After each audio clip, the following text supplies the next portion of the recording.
पश्चातो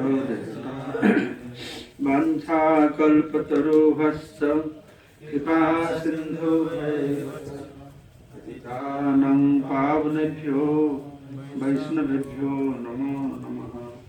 जय श्री कृष्ण चैतन्य प्रभु नित्यानंद श्री अद्वैत गदाधर शिवासादि श्री गौर भक्तवृंद। हरे कृष्ण कृष्ण कृष्ण हरे हरे हरे राम राम राम हरे हरे। मुखं करोति वाचालं पंगुलं हैतगिरिं यत्कृपातमहं वन्दे परमानन्दमाधवं श्रीगुरुदिनतारिणं श्रीचैतन्येश्वरं।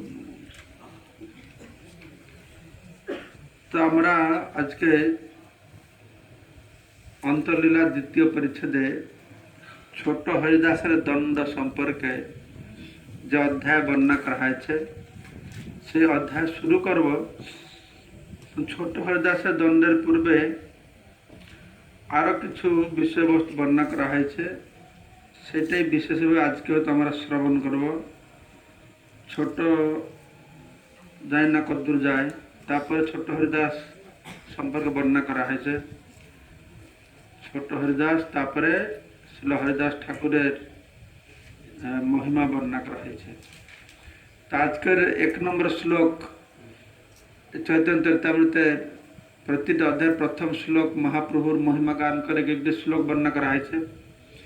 आजकल श्लोकटा खूब सहज और सबाई जाने से श्लोकटा इसको एरकम लोक नहीं ये श्लोकटा से जाने ना, तो सबाई एक संगे हमारा बोलो, ठीक है। वंदे अहं श्री गुरौ श्रीयुतापदकमलं श्रीगुरुन् वैष्णवांश श्रीरूपं साग्रजातं सहगना रघुनाथान्वितं तं सजीवं साद्वैतं सावधूतं परिजनसहितं कृष्णचैतन्यदेवं श्रीराधाकृष्णपादान् सहगना ललिता श्रीविशाखान्वितांश्च। अनुवादটা পড়ো।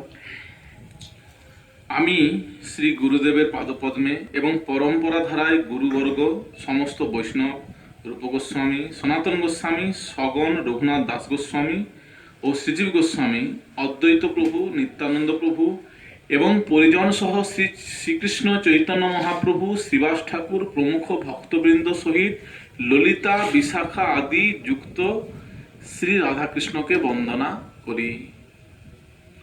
तो बोला আছে বন্দেহং শ্রী গুরুহ। গুরুহ মানে গুরুদেব না, গুরুদেব কেনা, গুরুদেব দোয়েকে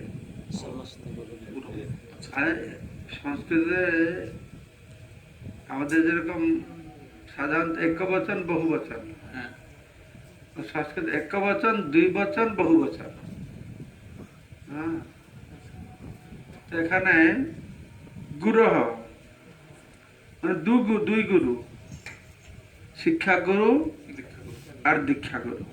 বন্দেহং শ্রী গুরু শ্রীযুত পদকমলম, তাদের শ্রী পাদপদ্ম, তাদের শ্রী চরণ কমলে তাকে আমি বন্দনা করি। তারপরে শ্রী গুরুন মানে বহু বচন, মানে গুরু পরম্পরা যত গুরুবর্গ রয়েছেন। বন্দে অহং শ্রী গুরু বলা আছে, শ্রী গুরু মানে দ্বিবচন, দীক্ষা গুরু, শিক্ষা গুরু, শ্রী গুরু মানে বহু গুরু, মানে পুরো গুরু परंपरा के गुरु वर्ग के श्रीपाद माधवेंद्र पुरी থেকে শিল ভক্তি সিদ্ধান্ত সরস্বতী ঠাকুর প্রভুপাদ পর্যন্ত। তো প্রভুপাদ লিখেছেন, তো ওনার গুরুদেব পর্যন্ত বর্ণনা করেছেন। তো সমস্ত শিক্ষা গুরু, দীক্ষা গুরু, গুরু পরম্পরা সবটা কভার হল। তো ব্যাপার হচ্ছে আমরা যখন ভক্তি লাইনে এসেছি, তো শিক্ষা গুরু, দীক্ষা গুরু, সংস্থাপক আচার্য গুরু, কত গুরু আছেন আমাদের? हाँ, 5 प्रकार गुरु আছে। गुरु प्रणाली, बर्तम प्रदर्शक गुरु। बर्तम प्रदर्शक गुरु जार सानिध्य आसार फल आम प्रथम ए कृष्ण भावनार संस्पर्श आसला, बर्तम प्रदर्शक गुरु। तापर दीक्षा गुरु, दीक्षा गुरु जाके दीक्षा नेला। शिक्षा गुरु, दीक्षा कहते दीक्षा नहीं কিন্তু সবসময় শিক্ষা তার সান্নিধ্য পাওয়া যায় না, তো সেজন্য দীক্ষা গুরু অনুমোদিত বা যারা আমাদের যে পরম্পরায় যারা রয়েছেন তাদের যে কোনো বরিষ্ঠ ভক্ত তাদের আনুগত্য যার প্রতি আমার শ্রদ্ধা হবে তার কাছে আমি শিক্ষা গ্রহণ করব, ঠিক আছে, তো শিক্ষা গুরু বলে গ্রহণ করব। মহান্ত স্বভাব এই তারিদ্যে পামার না না সেটা নাই, জীবে সাক্ষাৎ নাহি তাতে গুরু চৈত্য রূপে শিক্ষা গুরু হয় কৃষ্ণ মহান্ত স্বরূপ। তো ভগবানই শিক্ষা গুরু রূপে আসেন, অনেক সময় যেই শিক্ষা গুরু সেই দীক্ষা গুরু। প্রভুপাদ তিনি শিক্ষা দিয়েছেন, তিনি দীক্ষা দিয়েছেন। তো তারপরে প্রভুপাদ তাছাড়াও তার শিষ্যরাও তাদের জ্যেষ্ঠ গুরু ভক্তদেরকে শিক্ষা গুরু বলে মনে করছে, কারণ প্রভুপাদের সান্নিধ্য পাচ্ছেন না, তো সবাই একই শিক্ষা দিচ্ছে। তো বর্তমান প্রদর্শক গুরু, দীক্ষা গুরু, শিক্ষা গুরু আর আমাদের সংস্থাপক আচার্য, তিনি সবসময়ের জন্য 10,000 বছরের তিনি সবাই শিক্ষা গুরু, সংস্থাপক আচার্য শেষ থাকবে, উজ্জয় থাকবে। আর এক আছেন চৈত্য গুরু, যে পরমাত্মা রয়েছে। তার বন্দে অহং শ্রী গুরু শ্রীযুত পদ কমলম, সবসময় শ্রী গুরুদেবের চরণ কমলের বন্দনা করতে হয়। বন্দে মুই সাবধান মতে শ্রী গুরু চরণ পদ্ম কেবল ভকতি সদ্ম। সদ্ম মানে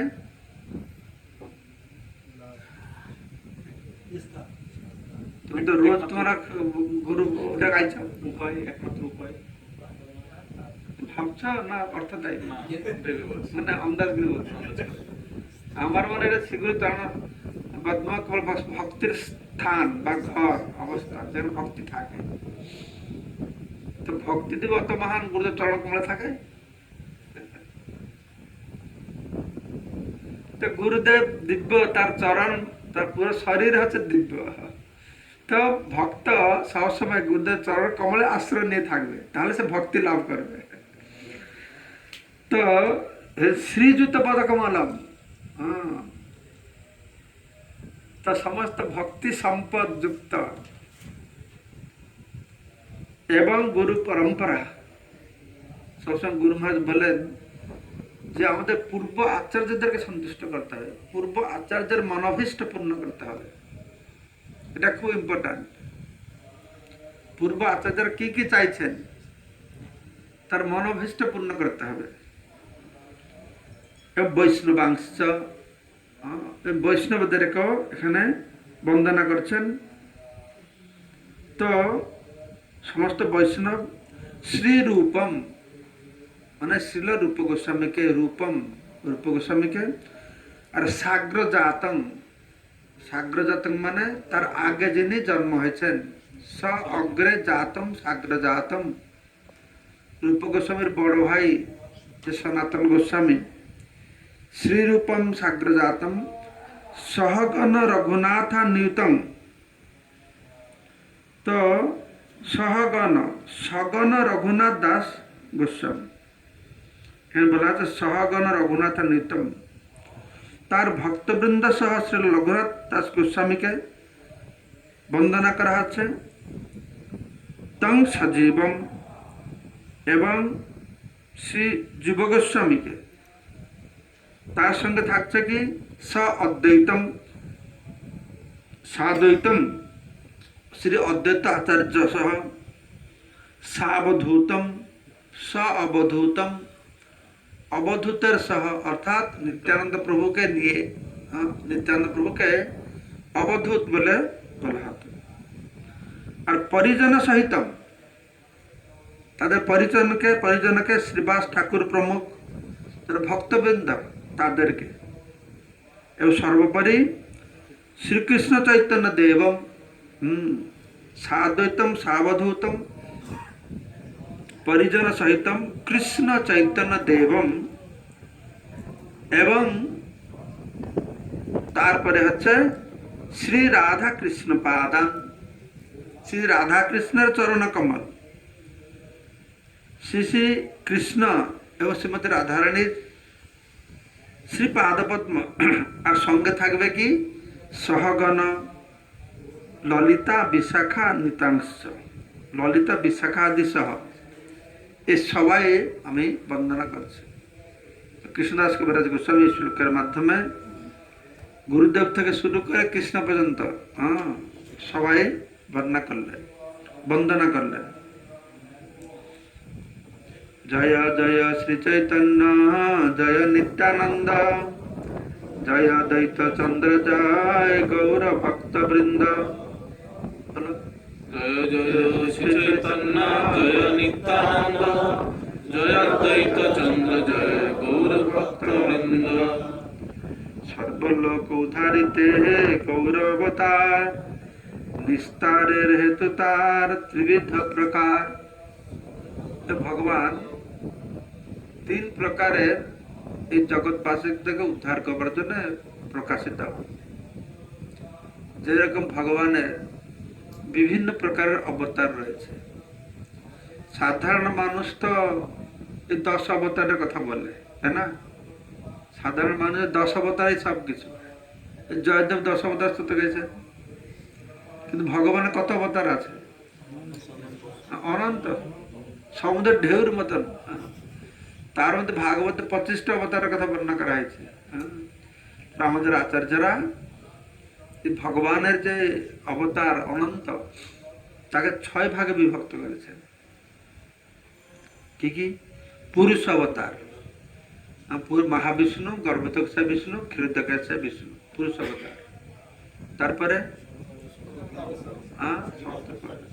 গুণ অবতার, ব্রহ্মা বিষ্ণু মহেশ্বর, সত্যগুণ রজগুণ আর তমগুণ, পুরুষ অবতার, গুণ অবতার।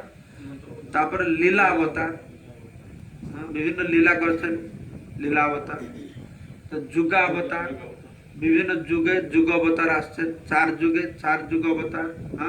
4 প্রকার রং বর্ণের কথা বর্ণনা করা হয়েছে, শ্বেত, রক্ত, পিত, ইদানীম কৃষ্ণতাঙ্গত, এটা হচ্ছে যুগ অবতার। তারপরে মন্বন্তর অবতার, প্রতি মন্বন্তর এক এক ভগবান আবির্ভূত হন এক এক মন্বন্তরে। তো যেরকম কয়টা মন্বন্তর আছে? 14 মন্বু শাসন আছে। এই মন্বন্তরে ভগবান আছে, অজিত ভগবান, বৈকুণ্ঠ ভগবান, তার সব লিস্ট ভাগবতে রয়েছে। বামনদেব কোন কোন অবতার দুটোই থাকে। তো এই যে মন্বন্তর অবতার, এক একটা মনুর শাসনকালে সব পরিবর্তন, পুরো সেট পরিবর্তন হবে।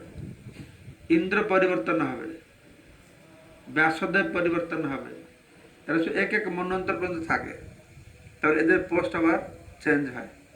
তো মন্বন্তর অবতার, আর শেষে হচ্ছে সত্যাবেশ অবতার। সত্যাবেশ অবতার, তারা বিষ্ণু তত্ত্ব নন, তারা জীবতত্ত্ব। কোন কোন জীবের মধ্যে ভগবানের শক্তির আবিষ্ট হয়, তাকে সত্যাবেশ অবতার বলা হয়। 7 প্রকারের সত্যাবেশ অবতার রয়েছে। কি কি আছে? জ্ঞান সত্যাবেশ অবতার, ভক্তি সত্যাবেশ অবতার, ভূ ভার হরণ সত্যাবেশ অবতার, ভূ ধারণ সত্যাবেশ অবতার। এর চৈতন্য চৈতন্য বর্ণনা করা হয়েছে 7 প্রকারের সত্যাবেশ অবতার রয়েছে। ব্যাসদেব সত্যাবেশ অবতার, নারদ মুনি সত্যাবেশ অবতার, সুখদেব গোস্বামী মুনি সত্যাবেশ অবতার। এরা সব শক্তি আবিষ্ট হয়েছে তাদের মধ্যে। তাদের চরণ কমলে পরশুরাম সত্যাবেশ অবতার, বুদ্ধ সত্যাবেশ অবতার, তাদের চরণ তুলসী দেওয়া যাবে না, কিন্তু তারা ভগবান শক্তি প্রাপ্ত হয়েছে। তো এইভাবে বিভিন্নভাবে ভগবান অবতীর্ণ হচ্ছে। তো এখানে গৌরাঙ্গ মহাপ্রভু তিন প্রকার, নিস্তারের হেতু তার ত্রিবিধ প্রকার, তিনি তিন প্রকারের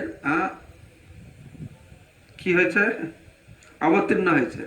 কিরকম তিন প্রকারের না, সাক্ষাৎ দর্শন, মানে মহাপ্রভু প্রকট হয় যেখানে যেখানে যাচ্ছে লোকেরা সাক্ষাৎ দর্শন করছেন, আর দর্শন করেই প্রেম পাচ্ছে। তারা সাক্ষাৎ দর্শন করেই প্রেম পাচ্ছে। সাক্ষাৎ দর্শনার যোগ্য ভক্ত জীবে, আবেশ করে কাহা কাহা আবির্ভাবে।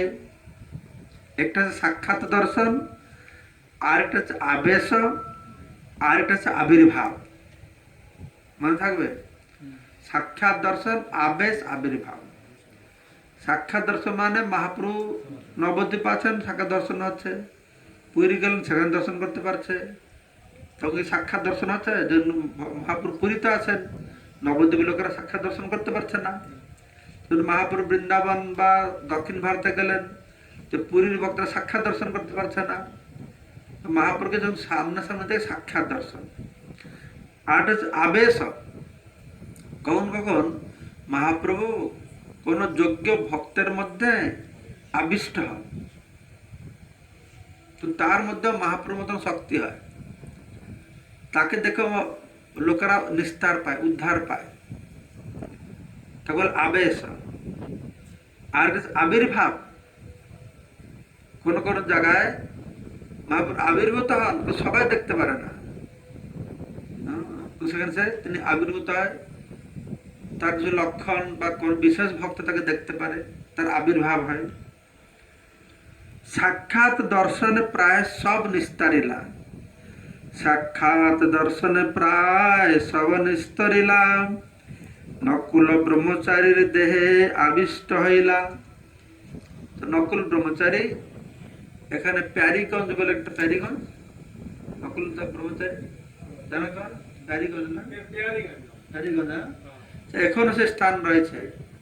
যখন অম্বিকা কালনার দিকে যাবে, চম্পাহাটি পেরিয়ে রাস্তার ডান দিকে সেই প্যারিগঞ্জ একটা জায়গা আছে, তো সেখানে নকুল দাস, নকুল ব্রহ্মচারী, তার শরীরে ভগবান আবিষ্ট হয়েছিলেন।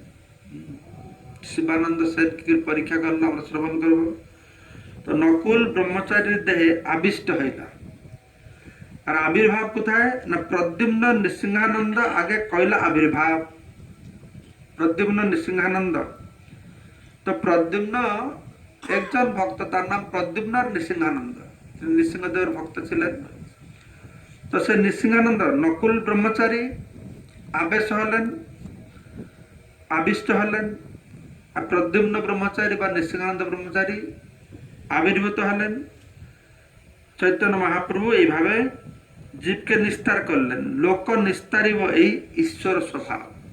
এই তিন প্রকারে সাক্ষাৎ দর্শন, আবেশ আর কি আবির্ভাব।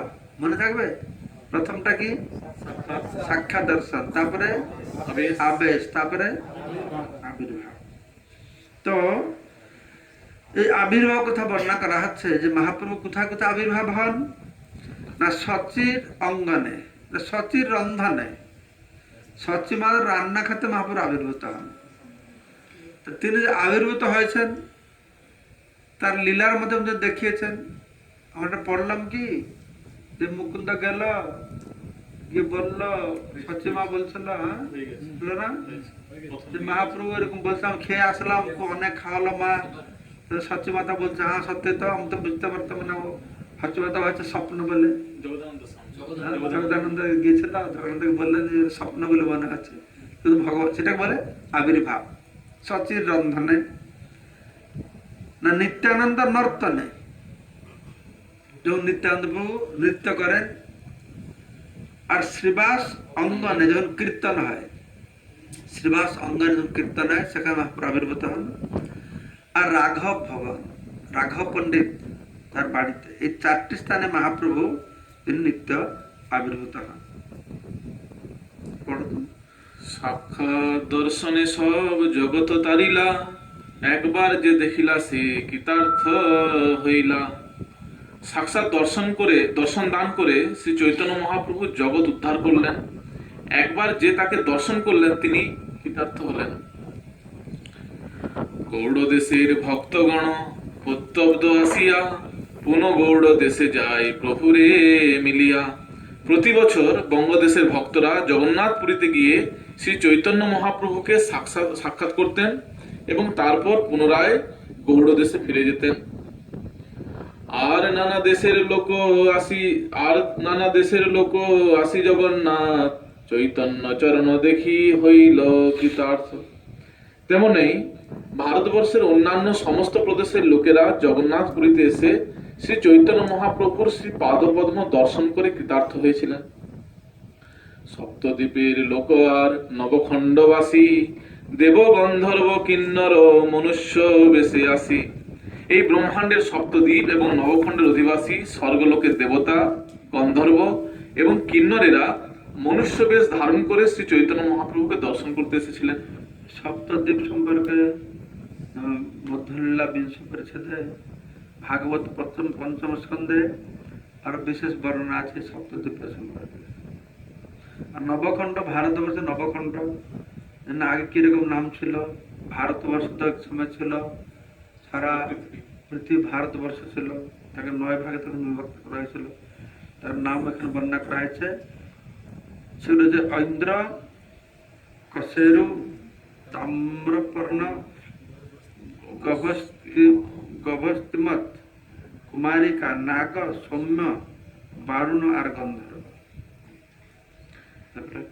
প্রভুরে দেখিয়া যায় বৈষ্ণব হইয়া কৃষ্ণ বলি নাচে সব প্রেমাবিষ্ট হইয়া। শ্রী চৈতন্য মহাপ্রভুকে দর্শন করে তারা সকলে বৈষ্ণব হলেন এবং প্রেমাবিষ্ট হয়ে হরে কৃষ্ণ মহামন্ত্র কীর্তন করে নৃত্য করলেন। এই মতো দর্শনে ত্রিজগত নিস্তারী যে কেহ আসিতে নারে অনেক সংসারী। তাসবা তারিতে প্রভু সেই সব দেশে যোগ্য ভক্ত জীবদেহে করে নয়াবেশে। এইভাবে সাক্ষাৎ দর্শন দান করে শ্রী চৈতন্য মহাপ্রভু ত্রিজগৎ উদ্ধার করলেন।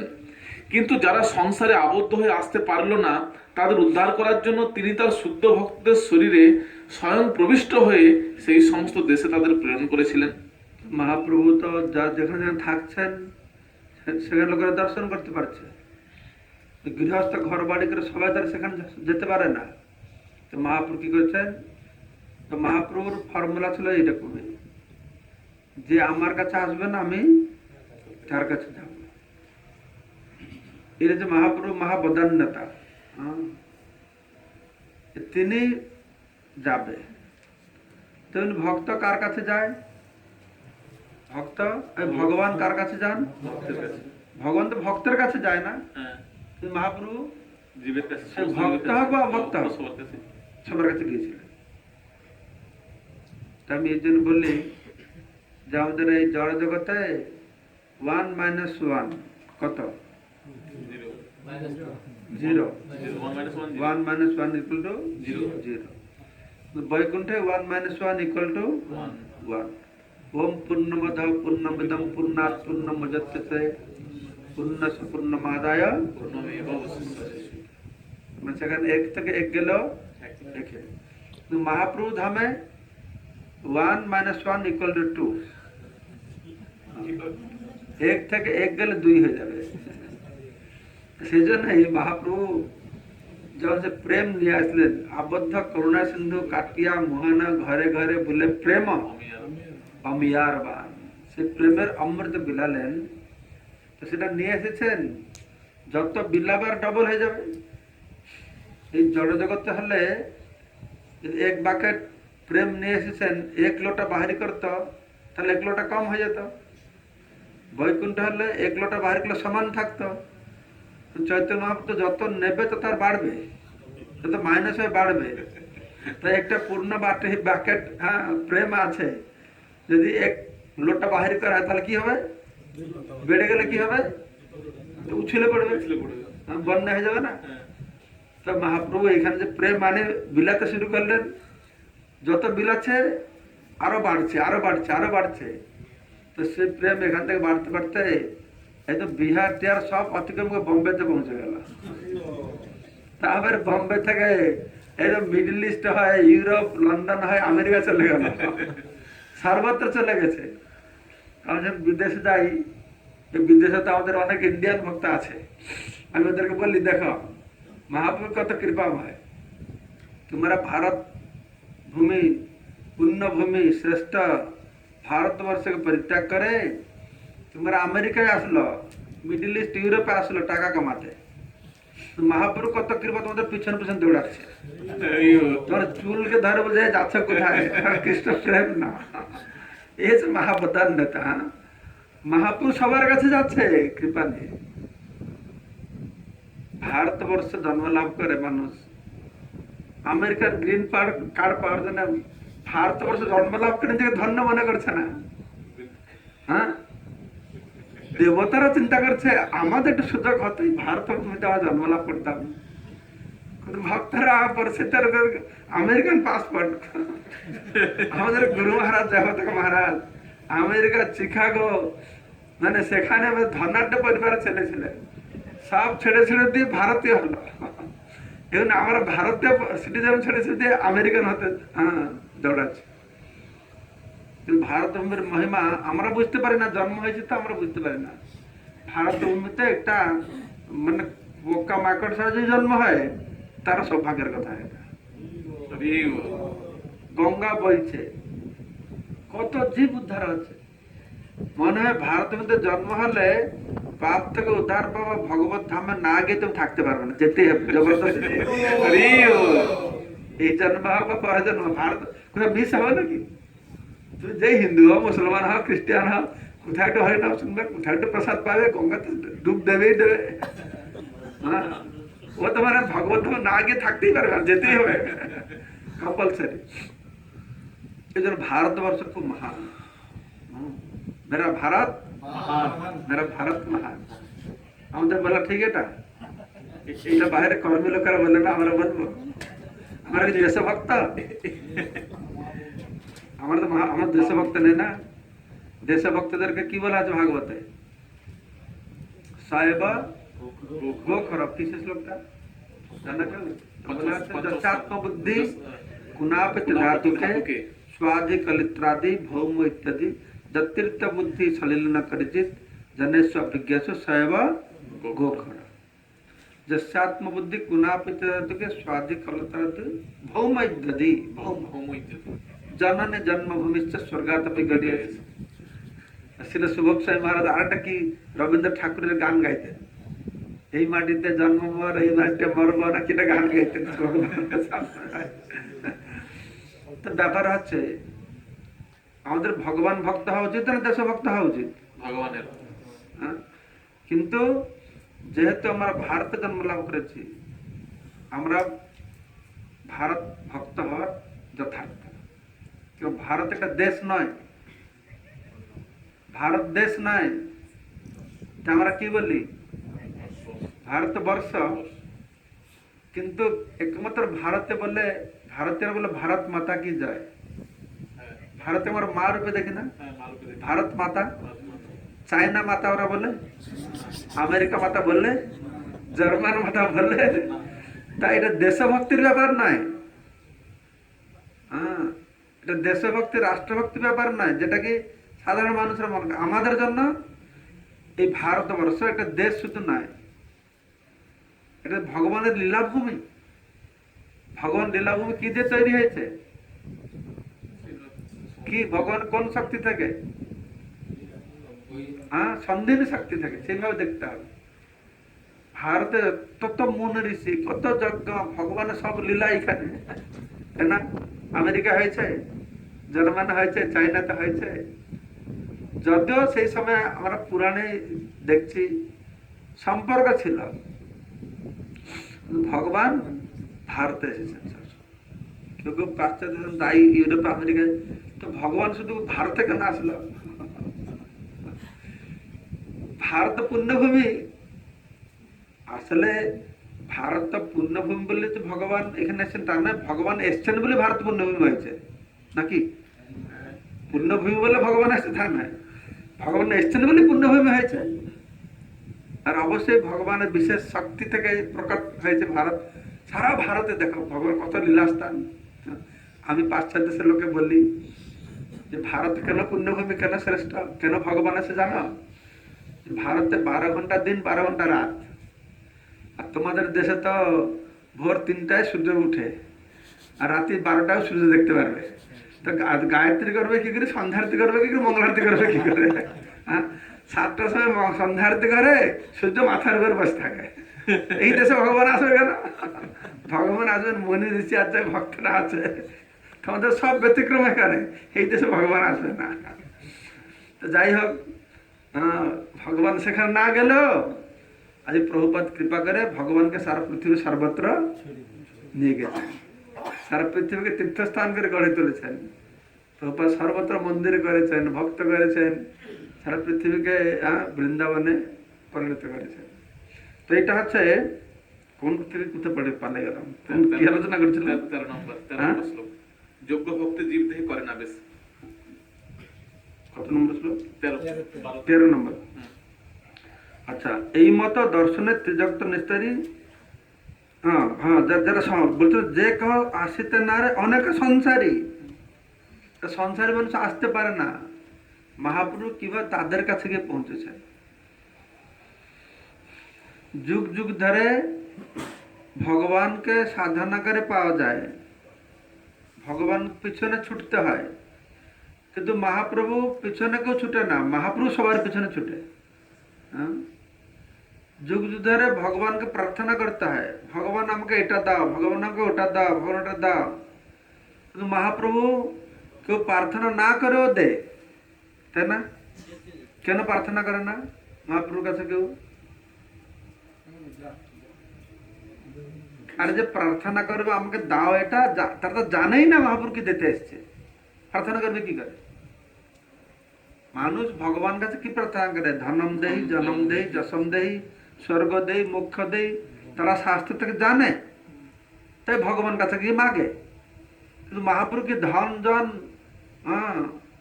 যশ দিতে এসেছিলেন? তো মহাপ্রভু যেটা দিতে এসেছিলেন সে সম্পর্কে জানে? তো জানলে তো তাকে মাগবে, না জানে চাইবে কি করে? সেজন্য মহাপ্রভু কৃপা করতে আসেনি, তিনি কি করতে এসেছেন?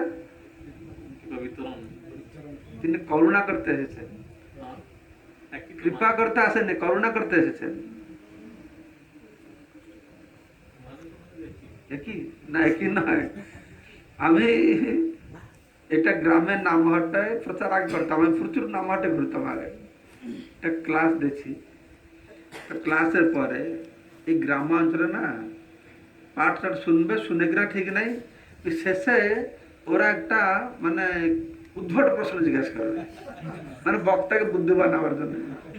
আচ্ছা, প্রশ্নের একটা মাথা মুন্ডা নেই। জগাই মাছের বাবার নামটা কি বললাম, শুকদেবের মার নাম কি, কৃষ্ণের মাথায় ময়ূর পালকটা কেন, এসব উত্তরও আছে।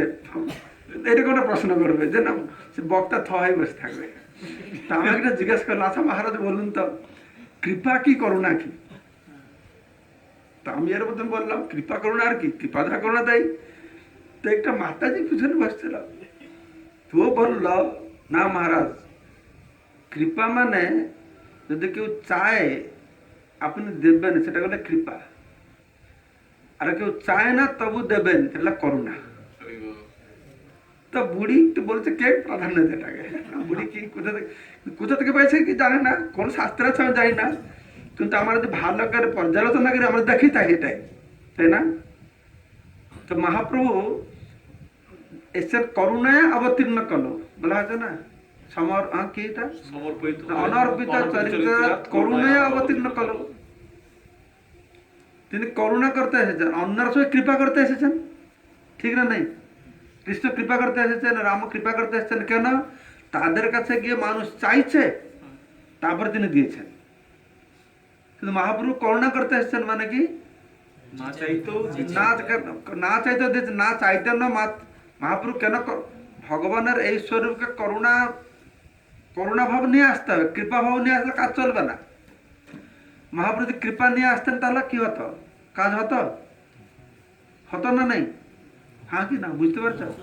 মহাপ্রভু কৃপা নিয়ে আসলে কি হতো? আরে কেউ পেত কেউ পেত না, কেউ পেত কি করে, কেউ তো চাইবে না। বুঝতে পারছো না জিনিসটা? কেউ পেত কেউ পেত না, কি পেতে পেত না, তো কি বুঝলো তুমি? আরে মহাপ্রভু যে কৃপা নিয়ে আসতেন, কৃপা ভাব নিয়ে আসতেন, তাহলে কেউ তো পেত না। কারণ কেউ চাইতো না। কেন কেউ পেত না? কেন চাইতো না? জানে না।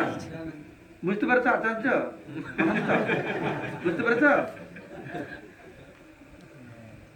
তো সেই জন্যই ভগবান, সেই ভগবানকে আসতে হবে। ভগবান তো অনন্ত স্বরূপ আছে না, অনাদি অনন্ত রূপম। তো ভগবানের সেই ভগবত স্বরূপকে আসতে হবে, যে ভগবত স্বরূপ করুণা দেবে। কারণ প্রেম যেতে হলে করুণা থাকলে প্রেম দেবে কি করে? তো এইটাতে আমার চিন্তাধারা, আমি বলি এটাতে কিভাবে মহাপ্রভু এসেছেন এই করুণা ভাব নিয়ে, করুণায় অবতীর্ণ করো। তো তিনি সবার কাছে যাচ্ছে, সবসময় ভক্ত ভগবানের পিছনে দৌড়ায়, এখানে ভগবান ভক্তের পিছনে ছুটছে। ধায় তব কার পাচ্ছে পাচ্ছে? গুরুদেব কৃপা বিন্দু দিয়া আছে নাকি এটা? করই দাসের কৃপা দিন গানে আছে, ধায় তব পাচ্ছে হচ্ছে শিষ্যকে গুরুদেবের পিছনে দৌড়াতে হয়, এখন গুরুদেবকে শিষ্যের পিছনে দৌড়াতে হচ্ছে। কলেজে শিষ্য অত অধম, কিছু বুঝে না। তাদের ভগবান আর গুরুদেব এই করুণা ভাব নিয়ে এসেছেন আমাদের মতন বদ্ধ জীবকে উদ্ধার করবার জন্য। সেই জীবে নিজ ভক্তি করে ন প্রকাশে, তাহার দর্শনে বৈষ্ণব হয় সর্বদেশে। এইভাবে তিনি জীবদের মধ্যে তার ভক্তি প্রকাশ করেছিলেন, যা দর্শন করে সমস্ত দেশের মানুষেরা বৈষ্ণব হয়েছিলেন। এই মতো আবেশে তারিল ত্রিভুবন, গৌড়ে জয়ছে আবেশ করি দিগদর্শন। এইভাবে শ্রী চৈতন্য মহাপ্রভু তার ভক্তদের তার শক্তিতে আবিষ্ট করে ত্রিভুবন উদ্ধার করেছিলেন। বঙ্গদেশে কিভাবে তিনি জীবেদের তার শক্তিতে আবিষ্ট করেছিলেন তা আমি সংক্ষেপে বর্ণনা করব। আম্বুয়া মুলুকে হয় নকুল ব্রহ্মচারী, পরম বৈষ্ণবতে বড় অধিকারী। আম্বুয়া মুলুকে নকুল ব্রহ্মচারী নামক এক ব্যক্তি ছিলেন। তিনি ছিলেন পরম বৈষ্ণব এবং অতি উন্নত ভক্ত। আম্বুয়া মুলক মানে অম্বিকা কালনা। এই অম্বিকা কালনা যখন বলছি তখন মুসলমান রাজ্যের সময় অম্বুয়া মূলক বলা হতো। এখানে বলা হয়েছে এই শহরের প্যারিগঞ্জ অঞ্চলে নকুল ব্রহ্মচারী বাস করতেন। যখন চাম্পাহাটি সমুদ্রগড় হয়, আমরা যাব কোথায়, কালনা, কালনা ওই রাস্তার ঠিক ডান দিকে, রাস্তার কাছে ধারে এটা আছে। গৌড় দেশের লোক নিস্তারিতে মন হইল, নকুল হৃদয়ে প্রভু আবেশ করিল। শ্রী চৈতন্য মহাপ্রভু গৌড় দেশের লোকেদের উদ্ধার করতে ইচ্ছা করেছিলেন এবং তাই তিনি নকুল ব্রহ্মচারীর হৃদয়ে প্রবেশ করেছিলেন। গ্রহগ্রস্ত প্রায় নকুল প্রেমাবিষ্ট হইয়া, হাসে কাঁদে নাচে গায় উন্মত্ত হইয়া। গ্রহগ্রস্ত মানুষের মতো উন্মত্ত হয়ে নকুল ব্রহ্মচারী ভগবত প্রেমে হাসতে লাগলেন, কাঁদতে লাগলেন, নাচতে লাগলেন এবং গান গাইতে লাগলেন। যেরকম গ্রহগ্রস্ত হয় বা অন্য কথায় ভূত চাপে কাউকে, তার মধ্যে যেরকম ভাবের উদয় হয়, তো এই আবিষ্ট হয়। তো মহাপ্রভু যখন কোন শুদ্ধ ভক্ত, সেরকম যোগ্য ভক্ত দেখে তার মধ্যে আবিষ্ট হলেন এই নকুল ব্রহ্মচারীর মধ্যে, তো সেও সেই রকম মহাপ্রভু ভাবে আবিষ্ট হয়, হাসে কান্দে নাচে গায়ে উন্মত হইয়া মহাপ্রভু মতন সে হলো। আর তার মধ্যে সমস্ত কিছু অষ্টসাত্ত্বিক বিকার, অশ্রু কম্প স্তম্ভ সদ সাত্ত্বিক বিকার, এই সমস্ত বিকার তার মধ্যে প্রকাশিত হলো। নিরন্তর প্রেমে নৃত্য সঘন হুঙ্কার, সবসময় প্রেমে আপ্লুতায় নৃত্য কীর্তন হুঙ্কার, মেঘ গর্জনের মতন হুঙ্কার করতে লাগলেন কে? নকুল ব্রহ্মচারী। তা মহাপ্রভুর ভাব, তার মতন প্রেম, তার মতন আচরণ, তৈচ্ছে গৌরকান্তি, তার মতন গৌরকান্তি ধারণ করেছিলেন। তৈচ্ছে গৌরকান্তি তৈচ্ছে সদা প্রেমাবেশ, প্রেমে আবিষ্ট হতেন। তাহা দেখিবারে আইসে সর্বগৌড় দেশ, তাকে দর্শন করবার জন্য তো সমস্ত গৌড় দেশের ভক্তরা তাকে দর্শন করতে যাচ্ছে, আর যে যাচ্ছে তার কাছে, তো মহাপ্রভুর কাছে যে যাতেন তো সবাইকে মহাপ্রভু বলতেন কৃষ্ণ নাম করো, কৃষ্ণ নাম করো। তো মহাপ্রভু নকুল ব্রহ্মচারীর মধ্যে আবিষ্ট হয়েছেন, তো তাই যারে দেখে তারে কহে কহ কৃষ্ণ নাম, যারে দেখে তারে কহে কহ কৃষ্ণ নাম, তাহার দর্শনের লোক হয় প্রেমোদ্দাম। তাকে দর্শন করেই লোক ভগবত তুমি বিহল হচ্ছিলেন। মানে মহাপুরু যেরকম লক্ষ্য, মহাপুরু দর্শন করে যেরকম প্রেম লোক পেতেন, নকুল ব্রহ্মচারী দেখো সেরকম প্রেম প্রাপ্ত হতেন। চৈতন্যের আবেশ হয় নকুলের দেহে। তো এখানে প্রচার হয়ে গেছে যে নকুল ব্রহ্মচারীর শরীরে মহাপ্রভু আবিষ্ট হয়েছেন, সব হাজার হাজার লোক দর্শন করতে যাচ্ছে। তো শিবানন্দ সেন তখন শ্রবণ করেছেন, শুনি শিবানন্দ আইলা করিয়া সন্দেহে। তো সন্দেহ হলো, তো তিনি এসেছেন পরীক্ষা করে দেখবে সত্যি সত্যি কি মহাপুরের মধ্যে আবিষ্ট হয়েছেন। পরীক্ষা করিতে তার যবে ইচ্ছা হইল, বাহারে রহিয়া তবে বিচার করিল। তো নকুল ব্রহ্মচারী দূরের হাজার হাজার লোক যাচ্ছে, দূরে চিন্তা করছে আমি কি করে জানবো সত্যি মহাপ্রভু এর মধ্যে আবিষ্ট হয়েছেন কিনা। না, আমি এইভাবে জানবো যদি আপনে বলানো মরে ইহা যদি জানি, আমার ইষ্ট মন্ত্র জানি কহে না আপনি। এই দুটো যদি আমি যাব না, যদি উনি সত্য অন্তর্যামী মহাপ্রভু, তাহলে আমাকে ডাকবে, আর আমি কাছে গেলে আমার ইষ্ট মন্ত্র তিনি আমাকে বলবে। তবে জানি ইহাতে হয় চৈতন্য আবেশে, এত চিন্তি শিবানন্দ রহিলা দূরদেশে। তাহলে বুঝতে পারবো এর মধ্যে চৈতন্য আবিষ্ট হয়েছেন, এটা চিন্তা করে দূর দেশে থাকলেন, যে আমাকে ডাকবে, গেলে আমাকে আমার ইষ্টমন্ত্র কি এটা যদি বলতে পারবে। অসংখ্য লোকের ঘটা, অসংখ্য লোকের ঘটা, কেহ আইসে যায়, লোকের সঙ্গটে কেহ দর্শন না পায়। তো হাজার হাজার লোক, কেউ আসছে কেউ যাচ্ছে, মানে অত লোকের ভিড়, কেউ নকুল ব্রহ্মচারী দর্শনই করতে পারছে না, হাজার হাজার লোক এসে আছে।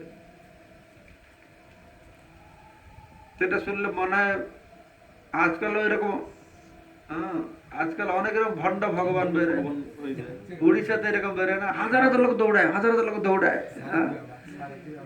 সারথি বাবা তো কিছু, তার আরো আগে আছে, হাজার হাজার লোক যায়, মারাও যায়, উড়িষ্যায় অনেক হয়, ভগবান এক একটা সময় বেরোয়। এটা কি হলো না, মহাপ্রভুর পরে এরা সবগুলো নকল করতে শুরু করে দিল। মহাপ্রভু যে উন্নত উজ্জ্বল রস সৌভক্তি শ্রী আনলেন, এই সহজেরা এইভাবে নিয়ে এই সমস্ত শুরু করে দিল। এখানে শিবানন্দ সেন প্রমাণ দেখাচ্ছেন যে মধ্যে আসল মহাপ্রভু আবিষ্ট হয়েছেন। তো আবেশ ব্রহ্মচারী কহে, তো নকল ব্রহ্মচারী আবিষ্ট, তো মানে মহাপ্রভু আবিষ্ট হয়েছেন। আবিষ্টে ব্রহ্মচারী, আবেশে ব্রহ্মচারী কহে শিবানন্দ আছে দূরে, ভক্তকে বলছে শিবানন্দ দূরে আছেন, জন দুই চারি যাও বোলাও তাহারে। দুই চারজন গিয়ে শিবানন্দকে ধরে নিয়ে আসো বলছে। চারিদিকে ধায়ে লোকে শিবানন্দ বলি, হাজার হাজার লোক, কে শিবানন্দ কেউ চিনে না, কে জানে কে শিবানন্দ। চারিদিকে ধায়ে লোকে শিবানন্দ বলি, শিবানন্দ কোন তোমায় বোলায় ব্রহ্মচারী। তা বলছে শিবানন্দ কে, শিবানন্দ কে, ব্রহ্মচারী তোমাকে ডাকছে। হ্যাঁ, অনেক হাজার হাজার লোক আছে, কথা দর্শন করতে পারছে না। দাবা এই নকুল ব্রহ্মচারী কি করেছে, শিবানন্দকে ডাকছে। শুনি শিবানন্দ সেন তাহা শীঘ্র আইল, নমস্কার করি তারে নিকটে বসিল। তো শিবানন্দ সেন ডাক শুনে, শিবানন্দ সেন শীঘ্র সেখানে গেলেন, আর নমস্কার করে নকুল ব্রহ্মচারীর পাশে তিনি বসলেন। তো যখন নকুল বসেছেন তখন নকুল ব্রহ্মচারী বলছেন, ব্রহ্মচারী বলে তুমি করিলা সংশয়, তুমি সন্দেহ করেছ, এক মনা হইয়া শুন তাহার নিশ্চয়। আমি জানি যে তোমার মনে সন্দেহ হয়েছে, সেই সন্দেহ নিরসন করবার জন্য আমি যা বলছি তুমি মনোযোগ সহকারে শ্রবণ করো। তো একটা তোর হয়ে গেছে অলরেডি, সন্দেহ দূর হয়ে গেছে। প্রথম সন্দেহ কি ছিল? সে আমাকে ডাকবে। আর দ্বিতীয়টা কি ছিল? ইচ্ছা ছিল। হ্যাঁ, তো তখন নকুল ব্রহ্মচারী বলছেন, গৌর গোপাল মন্ত্র তোমার 4 অক্ষর, অবিশ্বাস ছাড় যেই করিয়াছ অন্তর। তোমার অন্তর যে অবিশ্বাস হয়েছে সেটাকে বাদ দাও, পরিত্যাগ করো। তোমার মন্ত্র হচ্ছে 4 অক্ষর, গৌর গোপাল মন্ত্র বলে তাকে বলেছেন। গৌর মন্ত্র, গৌর কৃষ্ণ মন্ত্র। কিন্তু প্রভুপাদ লিখেছেন তাৎপর্যতে যে গৌর সুন্দরের উপাসকেরা গৌরাঙ্গ, গৌরাঙ্গ, গৌর অঙ্গ, গৌরাঙ্গ, এই চতুর অক্ষর মন্ত্রকে গৌর মন্ত্র বলে স্বীকার করেন। কিন্তু রাধা কৃষ্ণের উপাসকেরা রাধা কৃষ্ণ, রাধা কৃষ্ণ, এই চতুর অক্ষরকে গৌর গোপাল মন্ত্র বলে তারা স্বীকার করেন। কিন্তু বৈষ্ণবদের কাছে চৈতন্য মহাপ্রভু রাধাকৃষ্ণ অভিন্ন। শ্রীকৃষ্ণ চৈতন্য রাধাকৃষ্ণ নয় অন্য। অতএব যিনি গৌরাঙ্গ মন্ত্র জপ করেন, যিনি রাধাকৃষ্ণ নাম জপ করেন, তারা উভয়ই সমপর্যায়। তো গৌরাঙ্গকে পূজা করা যায়, রাধাকৃষ্ণকে পূজা করা, তাই না? ঠিক।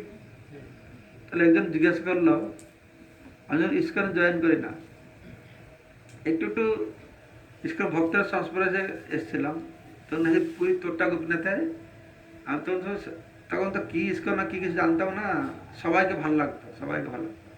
ইস্কন ঢুকার পরেই ভালো খারাপ বিচার হয়, ঢুকার আগে সবাই প্রতি শ্রদ্ধা থাকে না। এই অপসম্প্রদায়, মায়াবাদী, সেই কিছু ছিল সবাই। আর শঙ্করাচার্য যে এসেছিলেন, ওনার সঙ্গে দেখা করতে গিয়েছিলাম। রাম রাম রাম রাম বলে যাবে, উনি একটা ফটো দেবে, আমার মনে আছে, এখানে গিয়েছিলাম। তখন কলেজে পড়াশোনা করতাম। চোট্টা গোপীনাথে 3 কোটি না 7 কোটি বাবা একজনকে আছেন বৃন্দাবনে, আছে 3 কোটি বাবা, খুব মানে প্রাচীন, মানে বয়স্ক। এর থেকে না একটা কুড়িয়া বানিয়ে থাকতেন, কুড়িয়া ঘরে থাকতেন না, আর সেখানে কথা হতো বিকালে, উনি কথা করতেন না। সেই দিনটা আরেকজন ভালো গৃহস্থ লোক, ভালো বক্তা একজন কথা করছেন। তো উনি এটা বলছিলেন, উনি বলছিলেন যে রাধা কৃষ্ণ যদি পূজা করি, তো রাধা কৃষ্ণ মহাপ্রভু, তাহলে মহাপ্রভুকে পূজা করা কি দরকার? মহাপ্রভু তো রাধা কৃষ্ণ, যখন আমরা রাধা কৃষ্ণকে পূজা করি, তাহলে মহাপ্রভুকে পূজা করা কি দরকার?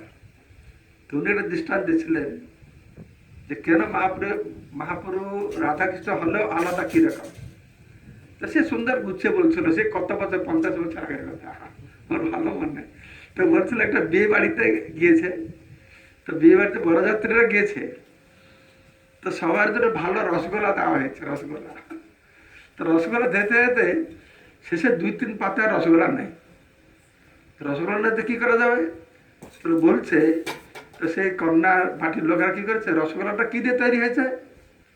ছানা আর চিনি দিয়ে। তো সবাইকে ছানা আর চিনি দিয়ে দিয়েছে, রসগোল্লা নেই তো, আর ছানা চিনি দিয়ে দিয়েছে। তো বুঝাতে চাইছে, তো ছানা চিনি দিয়ে রসগোল্লা হয়েছে, তো রসগোল্লা না পেলে ছানা চিনি পেলে কি সে রসগোল্লার স্বাদটা মেটবে? ঠিক সেই রকম সে বুঝাতে চাইছে, রাধা কৃষ্ণ মিলিত হয় গৌরাঙ্গ হয়েছে, কিন্তু রাধা কৃষ্ণ ভজন করলে গৌরাঙ্গের স্বাদ পাবে না, যেরকম চিনি ছানা পেলে রসগোল্লার স্বাদ পাবে না। বুঝাচ্ছিল, সেই জন্য মহাপ্রভুকে ভজনা করতে হবে। আমি রাধাকৃষ্ণ ভজনা করছি, মহাপ্রভু করতে হবে তা নাই। রাধাকৃষ্ণ ভজনা করলেও মহাপ্রভু ভজনার স্বাদ সে পাবে না, যেভাবে রসগোল্লার স্বাদ ছানা আর চিনিতে পাওয়া যায় না। দেখুন তো, দেখছি ভালো গন্ধ আসা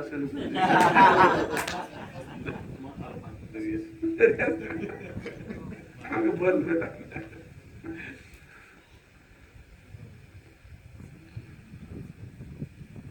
কোথায় ছিল? এই গরু 31 নম্বর। 31 নম্বর। তবে শিবানন্দের মন প্রতীত হইল, অনেক সম্মান করি বহু ভক্তি কইল। তখন শিবানন্দ সেনে বিশ্বাস হয়েছে, হ্যাঁ এই ঠিক মহাপ্রভু আবিষ্ট হয়েছেন। তখন ভক্তি করা শুরু করলো। তো এটা হচ্ছে একটা মহাপ্রভুর যে আবেশ, তার একটা দিগদর্শন। আবেশ, আবির্ভাব, আর একটা হচ্ছে সাক্ষাৎ দর্শন। সাক্ষাৎ দর্শন কথা প্রথমে বর্ণনা করা হলো, কিভাবে কি বহু লোক উদ্ধার করেছেন। আবেশের একটা দৃষ্টান্ত হলো, আবির্ভাবের একটা দৃষ্টান্ত দেবেন। পড়ো তুমি। এই মতো মহাপ্রভুর অচিন্ত প্রভাব, এবে শুনো প্রভুর জয়ছে হয় আবির্ভাব। এমনই শ্রী চৈতন্য মহাপ্রভুর অচিন্ত প্রভাব, এখন শোনো কিভাবে মহাপ্রভুর আবির্ভাব হয়। সচির মন্দিরে আর নিত্যানন্দ নর্তনে, শ্রীবাস কীর্তনে আর রাঘব ভবনে, এই চারি ঠাঁই প্রভুর সদা আবির্ভাব, প্রেমাকৃষ্ট হয় প্রভুর সহজ স্বভাব। সচী মাতার গৃহে, নিত্যানন্দ প্রভুর নৃত্যে, শ্রীবাস ঠাকুরের কীর্তনে এবং রাঘব পণ্ডিতের ভবনে, এই চারটি স্থানে শ্রী চৈতন্য মহাপ্রভু সর্বদা আবির্ভাব হয়। তার ভক্তের প্রেমে তিনি সহজে আকৃষ্ট হন, এইটি তার স্বভাব। সিংহানন্দের আগে আবির্ভূত হইয়া, ভোজন করিলা তাহা শুনো মন দিয়া। নৃসিংহানন্দের সম্মুখে আবির্ভূত হয়ে শ্রী চৈতন্য মহাপ্রভু কিভাবে ভোজন করেছিলেন তা মন দিয়ে শ্রবণ করো। মন দিয়ে শ্রবণ করছো তো? শুয়ে পড়ে না তো? আচ্ছা, ঠিক আছে। শিবানন্দের ভাগিনা শ্রী শ্রীকান্ত সেন নাম, প্রভুর কৃপাতে তেহ বড় ভাগ্যবান। শ্রীকান্ত সেন নামে শিবানন্দ সেনের এক ভাগ্নে ছিল, যিনি শ্রী চৈতন্য মহাপ্রভুর কৃপা লাভ করে মহাভাগ্যবান হয়েছিলেন। মনে আছে শ্রীকান্ত সেনের কথা? কি হলো? ওই যে কি হলো? হ্যাঁ, ওরা বলুক না, তুমি তো পড়ে পড়ে আসছো 10 বার, বইটা বইটা পড়ে পড়ে না, ওরা তোমরা কি মনে রেখেছো?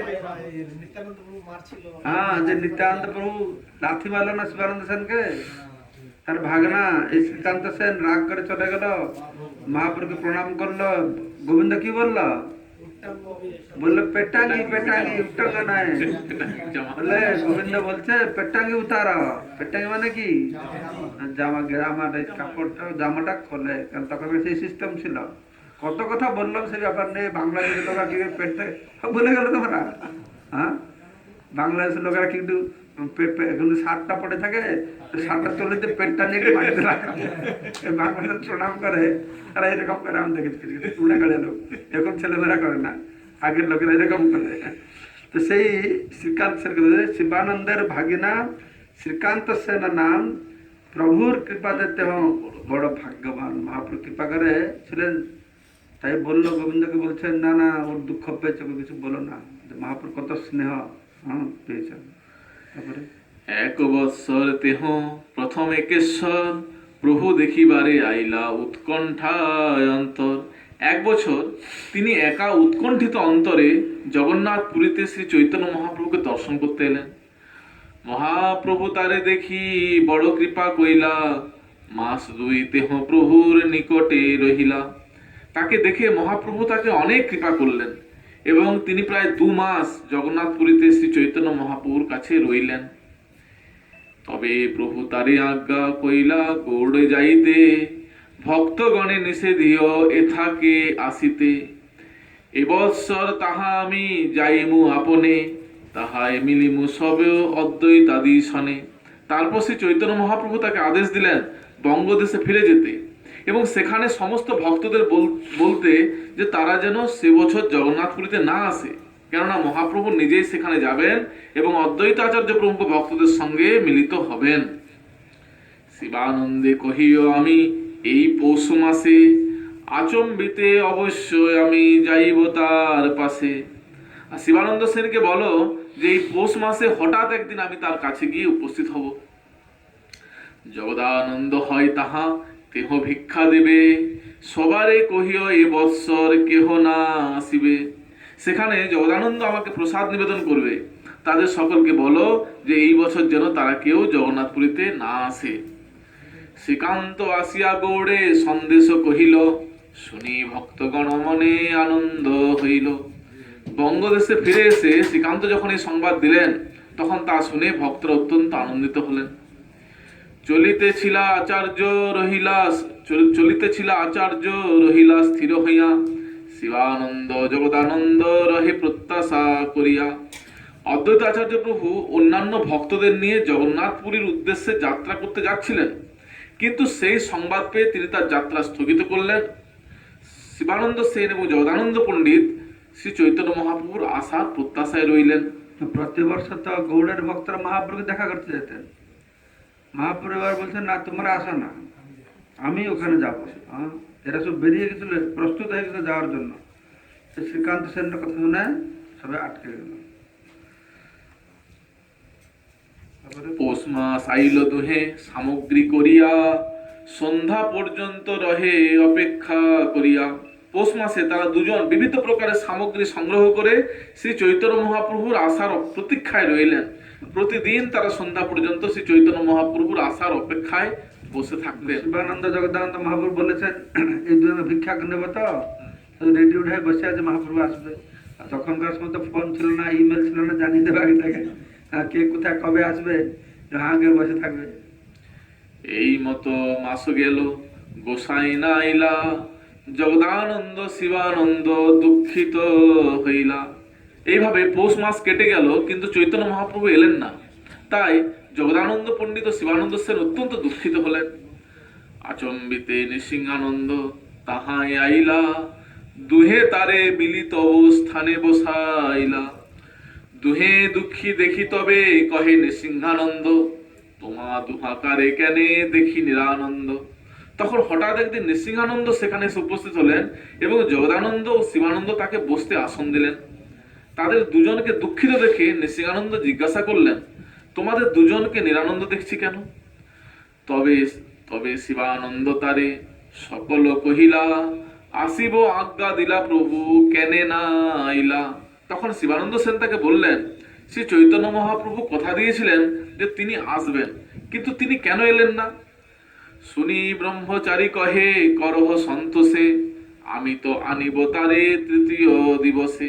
তা শুনে নৃসিংহানন্দ ব্রহ্মচারী বললেন, সেজন্য উদ্বিগ্ন হয়েও না, আমি তাকে 3 দিনের মধ্যে এখানে নিয়ে আসব। তাহার প্রভাব প্রেম জানে দুই জনে, আনিবে প্রভুরে এবে নিশ্চয় কইলা মনে। শিবানন্দ সেন এবং জগদানন্দ পণ্ডিত নৃসিংহানন্দ ব্রহ্মচারীর ভাব এবং ভগৎ প্রেমের কথা জানতেন। তাই তারা নিশ্চিত হলেন যে তিনি অবশ্যই চৈতন্য মহাপ্রভুকে নিয়ে আসবেন। প্রদ্যুম্ন ব্রহ্মচারী তার নিজ নাম, নৃসিংহানন্দ নাম তার কৈলাগুর ধাম। তার প্রকৃত নাম ছিল প্রদ্যুম্ন ব্রহ্মচারী। নৃসিংহানন্দ নামটি তাকে শ্রী চৈতন্য মহাপ্রভু দিয়েছিলেন। 2 দিন ধ্যান করি শিবানন্দের কহিল, পানিহাটি গ্রামে আমি প্রভুরে আনিল। কালী মধ্যাহ্নে দেহ আসিবেন তোমার ঘরে, পাক সামগ্রী আনহ আমি ভিক্ষা দিমু তারে। 2 দিন ধ্যান করার পর নৃসিংহানন্দ ব্রহ্মচারী শিবানন্দ সেনকে বললেন, আমি শ্রী চৈতন্য মহাপ্রভুকে পানিহাটি গ্রামে নিয়ে এসেছি, কাল দুপুরবেলা উনি তোমার ঘরে আসবেন। রন্ধন করার সমস্ত সামগ্রী নিয়ে এসো, আমি তার জন্য রন্ধন করব। এবে তারে এথা আমি আনিব সত্তর, নিশ্চয় কহিলাম কিছু সন্দেহ না করো। অচিরেই আমি তাকে এখানে নিয়ে আসব, সে সম্বন্ধে কোনো সন্দেহ করো না। যে চাহিয়ে তাহা করো হইয়া তৎপর, অতীতরায় করিব পাক শুনো অতঃপর। আমি যা যা চাই তা সব তাড়াতাড়ি নিয়ে এসো, কেননা আমি শীঘ্র রন্ধন করতে চাই। আমি যা বলছি তাই করো। পাক সামগ্রী আনহ আমি যাহা চাই, যে মাগিল শিবানন্দ আনি দিলা তাই। রন্ধন করার যে সমস্ত সামগ্রী আমি চাই তা সব নিয়ে এসো। তখন নৃসিংহানন্দ ব্রহ্মচারী যা যা চাইলেন তা সব শিবানন্দ সেন তাকে এনে দিলেন। প্রাতকাল হইতে পাক করিল অপার, নানা ব্যঞ্জন পিঠা ক্ষীর নানা উপহার। সকাল থেকে নৃসিংহানন্দ ব্রহ্মচারী রন্ধন করতে শুরু করলেন এবং তিনি নানা ব্যঞ্জন, পিঠা, ক্ষীর ইত্যাদি নানা প্রকার উপাদেয় খাদ্য রন্ধন করলেন। জগন্নাথেরও ভিন্ন ভোগ পৃথক বাড়িলা, চৈতন্য প্রভুর লাগি আর ভোগ কইলা। ইষ্টদেব নৃসিংহ লাগি পৃথক বাড়িলা, তিনজনে সমর প্রিয়া বাহিরে ধ্যান কইলা। রন্ধন করার পর তিনি জগন্নাথ দেবের জন্য, শ্রী চৈতন্য মহাপ্রভুর জন্য এবং নৃসিংহদেবের জন্য আলাদা আলাদা করে ভোগ নিবেদন করলেন এবং তাদের তিনজনকে নিবেদন করে তিনি বাইরে এসে ধ্যানে বসলেন। তো যখন ভোগ লাগাবে, ভোগ লেগে বাইরে ধ্যান করছে ও গায়ত্রী জপ করছে, তিনটে প্লেট করেছেন, একটা জগন্নাথ, একটা নরসিংহ, একটা চৈতন্য মহাপ্রভু। তো দেখে শীঘ্র আসি বসিল চৈতন্য গোসাই। ধ্যানতে তিনি দেখছেন যে চৈতন্য মহাপ্রভু শীঘ্র আসছে, সেখানে বসে পড়েছেন। আর বসে কি করছেন? তিন ভোগ খাইলা, কিছু অবশিষ্ট নাই। তা তিন ভোগ খেয়ে ফেলেছেন, মানে জগন্নাথটাও খেয়ে ফেলেছেন, নরসিংহদেবটাও খেয়ে ফেলেছেন। তো সে ধ্যানে দেখছে। আনন্দে বিহল প্রদ্যুম্ন পড়ে অশ্রুধার। সে আনন্দে বিহলে তার অশ্রুধার বইছে, আর সে চিৎকার করছে, হা হা কিবা করো, কিবা করো, এরকম বলছে। হা হা কিবা করো বলি করে ফুৎকার। তুমি চিৎকার করছে, আরে কি করছো, কি করছো? কাকে বলছে? জানে মহাপ্রভুকে বলছেন। কেন বলছে? ঠিক আছে, জগন্নাথের তোমার ঐক্য, খাও তার ভোগ। তুমি তো জগন্নাথ থেকে অভিন্ন, তার ভোগ খাও, কোনো অসুবিধা নেই। তো নৃসিংহের ভোগ কেন করা উপযোগ? তো নৃসিংহানন্দ ব্রহ্মচারী তো নৃসিংহের ইষ্টদেব, তার ইষ্টদেব হচ্ছে নৃসিংহদেব। তো সে বলছে নৃসিংহের ভোগ কেন করা উপযোগ? তুমি নৃসিংহদেব ভোগটা কেন খেয়ে নেছ? নৃসিংহের হইল জানি আজি উপবাস, ঠাকুর উপবাসী রহে যে কইছে দাস। তো প্রভু ভগবান উপবাসে থাকবে, তো ঠাকুর তার উপবাস, তার সেবক কি করে জীবন ধারণ করবে? তো নৃসিংহদেব আজকে উপবাস করবেন, তার ভৃত্য কিভাবে জীবন ধারণ করবেন? ভোজন দেখি যদ্যপি তার হৃদয় উল্লাস, নৃসিংহ লক্ষ্য করি বাহে কিছু করে দুঃখাভাস। অন্তরে আনন্দ পাচ্ছে যে মহাপুরুষে গ্রহণ করেছেন, তো কিন্তু বাহিরে কিছু দুঃখ ভাব দেখাচ্ছেন। স্বয়ং ভগবান শ্রীকৃষ্ণ চৈতন্য গোসাই জগন্নাথ নৃসিংহ সহ কিছু ভেদ নাই। তো তিনি হচ্ছেন স্বয়ং ভগবান, আর নৃসিংহ জগন্নাথ সঙ্গে কোনো ভেদ নাই। চৈতন্য মহাপ্রভু হচ্ছেন জগন্নাথ। আমি একটা লীলা বলেছিলাম, মনে আছে? যে চৈতন্য মহাপ্রভু হচ্ছেন জগন্নাথ, লীলা বলেছিলাম, মনে আছে? কোন লীলা বলেছিলাম?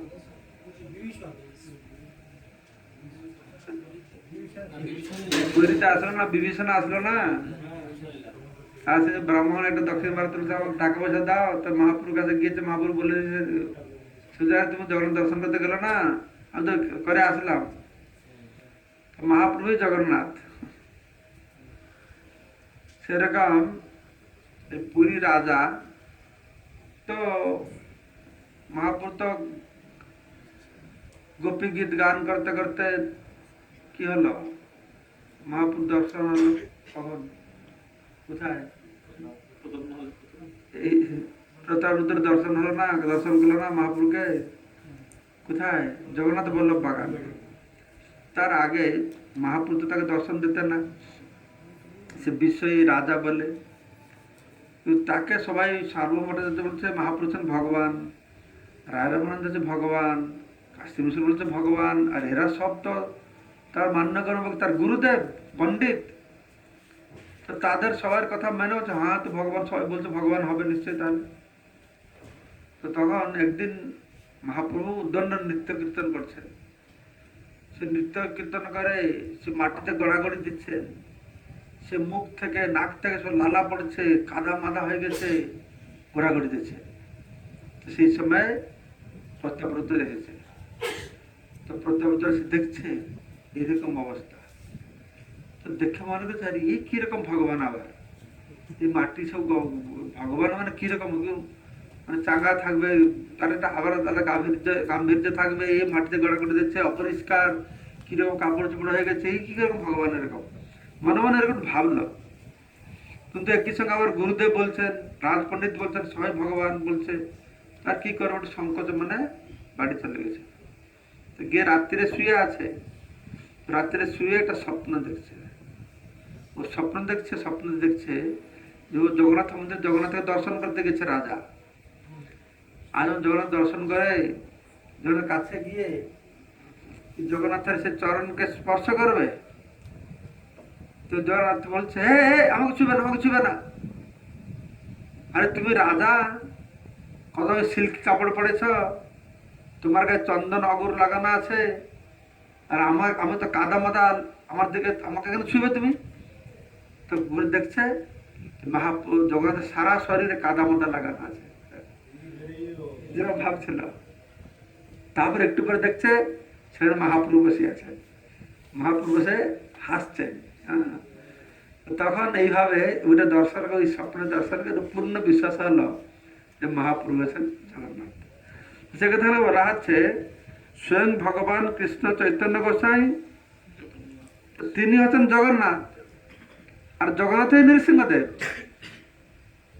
জানো, জগন্নাথকে যা কিছু ভোগ নিবেদন হয়, জগন্নাথের কোনো আলাদা মন্ত্র নেই। নৃসিংহ মন্ত্রের পূজা হয়, গোপাল মন্ত্রের পূজা হয়। সেখানে আমাদের ওই যে মুক্তি মণ্ডপের কাছে যে নরসিংহ ভগবান আছেন, সে নাকি জগন্নাথ মন্দিরের আগে সেখানে রয়েছেন। জগন্নাথ রূপ তো বাড়ছেন, প্রথম নরসিংহ রূপে আবির্ভূত হয়েছেন, তো শান্ত রূপ ধারণ করেছেন। তো জগন্নাথ হও নরসিংহ। শ্রী রূপ গোস্বামী লঘু ভাগবত মধ্যে বর্ণনা করেছেন এটা কি, যে কি হবে, কৃষ্ণ, রাম, নরসিংহ এরা পরাবস্ত অবতার। সব থেকে এই অনন্ত অবতার মধ্যে এই তিনটা হচ্ছে শ্রেষ্ঠ। এদের কোনো ভিন্ন নেই। তো এখানে দেখা গেল যে জগন্নাথ নরসিংহ অভিন্ন। নরসিংহ, জগন্নাথকে নরসিংহ মন্ত্রী পূজা করা হয়। আর জগন্নাথ হচ্ছেন চৈতন্য মহাপ্রভু। এই তিনজনের মধ্যে কোনো পার্থক্য নাই। ইহা জানিবারে প্রদ্যুম্নের গূঢ় হইল মন, তাহা দেখাইলা প্রভু করিয়া ভোজন। এই তত্ত্ব হৃদয়ঙ্গম করবার জন্য প্রদ্যুম্ন ব্রহ্মচারী অত্যন্ত আগ্রহী ছিলেন। সেজন্য চৈতন্য মহাপ্রভু কি করলেন, যে জগন্নাথ দেব নৃসিংহদেবের ভোগ ভোজন করে তাকে বুঝিয়ে দিলেন যে আমরা আছি তিনজন অভিন্ন। ভজন করিয়া প্রভু গেলা পানিহাটি, সন্তোষ পাইলা দেখি ব্যঞ্জন পরিপাটি। তো মহাপ্রভু ভোজন করে পানিহাটি চলে গেলেন, আর এদিকে তো নরসিংহ চিল্লাচ্ছে, চিৎকার করছে, এ কি করছে, কি করছে, কেন খেয়ে নেছে? তেরা বুঝতে পারছে না কি হচ্ছে ওখানে ভিতরে। তো শিবানন্দ কহে, কেনে করহ ফুৎকার, তুই কেন চিল্লাচ্ছ? দেখো দেখো তোমার প্রভুর ব্যবহার, প্রভু কেমন ব্যবহার করে। তিনজনার ভোগ দেহ একলা খাইলা, জগন্নাথ নরসিংহ উপবাসী হইলা। তিনজনের খাবার খেয়ে দিয়েছে, জগন্নাথ নৃসিংহদেব তিনি উপবাস হয়েছেন। শুনি শিবানন্দের চিত্তে হইলা সংশয়, কিবা প্রেমে বেশে কহে কিবা সত্য হয়। শিবানন্দ সাথে চিন্তা করছে কি সত্য না প্রেমাবেষ্ট হয়, কি না কি বলছে, এরকম ভাবছে। তবে শিবানন্দে কিছু কহে ব্রহ্মচারী, সামগ্রী আনস নৃসিংহ লাগি পুনঃ পাক করি। নৃসিংহানন্দ ব্রহ্মচারী শিবানন্দ সেনকে বলছেন, রন্ধন সামগ্রী নিয়ে আস, আমার ইষ্টদেব নরসিংহ কিছু না খেয়ে বসে আছে, আমার তাদের মধ্যে রান্না করতে হবে। তারপরে তবে শিবানন্দ ভোগ সামগ্রী আনিলাম, পাক করে নৃসিংহের ভোগ লাগাইলাম। তারপর আবার শিবানন্দ সেন নিয়ে এসছেন, পাক করে তখন ভোগ লাগিয়েছেন। ও হয়ে গেছে, তাহলে এখানে বলা সেটাই যেমন চিন্তা করছিলাম যে সন্তোষ পয়লা দেখি ব্যঞ্জন পরিপাটি। আমাদের এই ফেসবুকে অনেক ভক্ত শুনছে, কিছু কিছু ভক্ত, কিন্তু এখন ফেসবুকে তারা শুনতে পাচ্ছে যে প্রসাদের গন্ধাটা কি পাচ্ছে, তোমরা পাচ্ছ, গন্ধ পাচ্ছ, হ্যাঁ আলুর দম করে গন্ধ পাচ্ছ, ওরা বেচারা পাচ্ছে না এর আগে, কিন্তু একদিন হয়তো পাবে, এরকম ভাবে।